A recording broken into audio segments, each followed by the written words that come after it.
My son told me I was dead to him. In my own kitchen. He didn't yell. He didn't slam anything.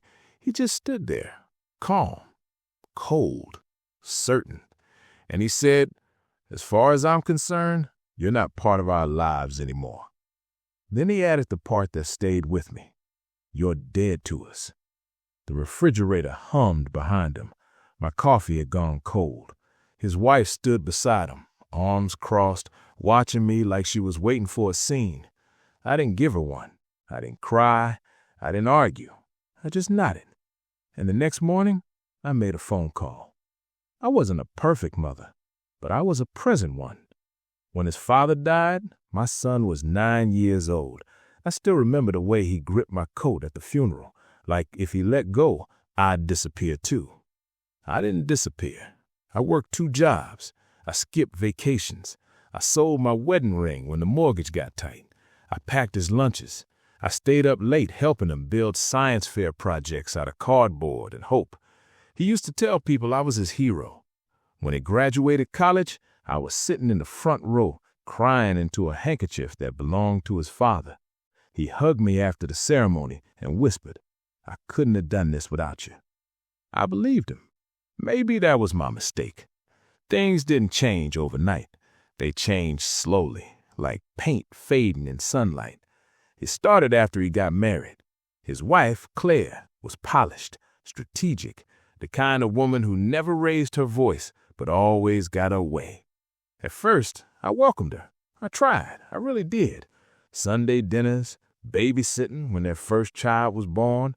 I even helped with the down payment on their house. $80,000. My retirement savings. He said it was temporary. He said they'd pay me back. I told him not to worry. "You're my son," I said. That was the problem. I thought that meant something permanent. The dinner where he disowned me wasn't dramatic. That's what made it worse. No shouting, no plates thrown, just a carefully rehearsed speech. My grandson was in the living room watching cartoons, and my son cleared his throat like he was about to present a quarterly report. "We need boundaries," he said. Boundaries. A word people use when they're about to build a wall. He said I was too involved, too opinionated, too present. He said Claire felt judged. I asked, judged about what? He didn't answer that. He just said, "This isn't working." Then came the sentence, "As far as we're concerned, you're dead to us." Dead. Not distant, not taking space. Dead. And then, this part still makes me smile in a strange way. He slid a key across the table. The house key. The house I helped pay for. "We don't need you stopping by," he said. I picked up the key, looked at it, and placed it in my purse. "Okay," I said. That confused him. He was expecting a fight. Instead, I stood up, washed my coffee mug, and left. I waited. 30 days. Not because I was weak, because I thought maybe this was temporary. Maybe he'd calm down. Maybe he'd call. He didn't. What he did do was post vacation photos. Beach, sunsets, family smiles. Caption, "Fresh start." I stared at that caption longer than I should have. Fresh start, as if I was something dirty they had wiped away. That was the moment something shifted in me. Not anger, clarity. The house. I hadn't thought about the paperwork in years. When they bought it, the bank required co-signers because their income wasn't enough yet. So my name stayed on the title. Partially, not fully, but legally significant. I never mentioned it. I trusted them. Trust is quiet, but paperwork isn't. The next morning, I called Mr. Halverson, the attorney who drafted my will a decade ago. He sounded surprised to hear from me. "Everything all right?" he asked. "Yes," I said calmly. "I just need to make some updates." Sitting in that leather chair across from his desk felt different this time. 10 years ago, I had structured everything to go to my son. The house, the savings, the small investment portfolio I built slowly, painfully over decades. Everything. Because that's what parents do. They build bridges for their children, even when they're tired.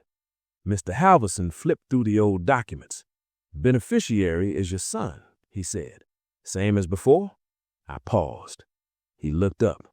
"No," I said, "not the same. Here's the thing about rewriting a will. It isn't emotional. It's procedural.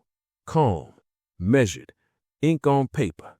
I removed him as sole beneficiary, every account, every asset, every property. I created a trust for my grandchildren, accessible at age 25, not 18, 25. Old enough to understand money, old enough to understand respect. Claire's name never appeared on any document, and my son, he received $1. Legally intentional, symbolic. Mr. Halverson hesitated. "Are you certain?" he asked. "Yes," I said. "He declared me dead. I'm just making it official." But I didn't stop there.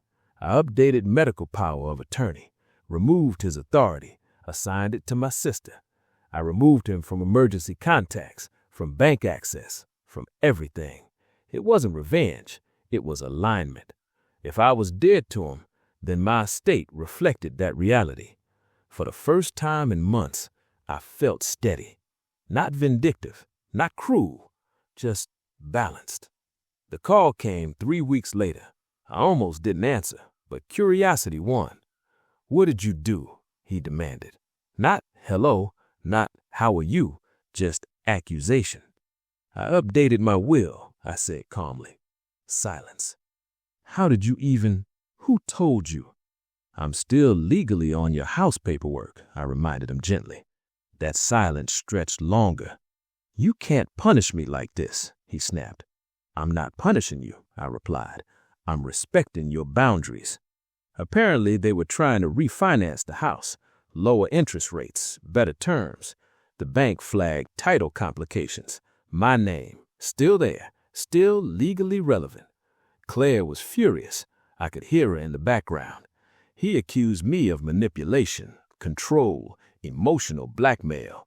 It was almost impressive how he recycled the same words he used at dinner. "You're being petty," he said.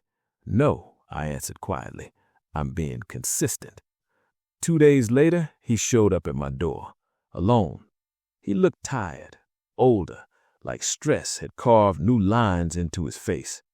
We sat across from each other in my living room, the same room where he used to build pillow forts as a child. "You're blowing this out of proportion," he said. "I just wanted space." "You declared me dead," I reminded him. "That's not what I meant." "Then what did you mean?" He didn't answer. This is the part people don't talk about. The moment when power shifts back. It isn't loud. It's quiet, measured. He asked if I would reverse the changes, put everything back. "For the kids," he added. "Ah, the kids, the safest shield. I've already secured their future," I said. "They're protected." "And me?" he asked. That question hung in the air. "And you," I said slowly, "are an adult." Claire came the next day. She didn't sit. She stood in my kitchen, the same one where her husband had disowned me. "You're tearing this family apart," she said. I looked at her carefully. "No," I replied. "I'm acknowledging what your husband already did." She tried guilt. She tried logic. She tried indignation. But paperwork doesn't respond to emotion. It responds to signatures. And mine were final. The real collapse didn't happen all at once. It happened in layers. Refinancing stalled. Tension grew. I heard through relatives that arguments became frequent. Stress does that, especially when money is involved. He called again a week later, this time quieter. "Can we fix this?" he asked. I thought about that word, fix. You fix broken dishes. You don't fix declarations of death. "You can't undo words like that," I said gently.